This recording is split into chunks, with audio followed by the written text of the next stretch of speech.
છત્તીસગઢમાં મોટી દુર્ઘટના। પાઇપ બનાવતી ફેક્ટરીમાં ચીમની તૂટી પડતા 25 શ્રમિકો દબાયા, અનેકના મોત। છત્તીસગઢના મુંગેલી જિલ્લાના રામબોડ ગામમાં નિર્માણાધીન કુસુમ પ્લાન્ટમાં એક મોટી દુર્ઘટના બની। લોખંડના પાઇપ બનાવતી એક ફેક્ટરીમાં ચીમની તૂટી પડતા 25થી વધુ શ્રમિકો કાટમાળ નીચે દટાયા હતા।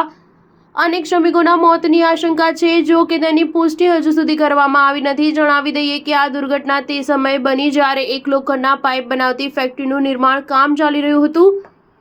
ઘટનાની માહિતી મળતા જ પોલીસ અને વહીવટીતંત્ર ઘટના સ્થળે પહોંચી ગયું હતું। કાટમાળ નીચે ફસાયેલા લોકોને બહાર કાઢવા માટે બચાવ કામગીરી ચાલુ છે। આ ઘટના સરગાંવ વિસ્તારના રામબોડમાં બની છે। રાહત અને બચાવ કામગીરીમાં સ્થાનિક લોકો પણ તંત્રની મદદે દોડી આવ્યા છે। નિર્માણાધીન કંપનીનું નામ કુસુમ છે, જેનો પ્લાન્ટ તૈયાર કરી રહ્યો હતો।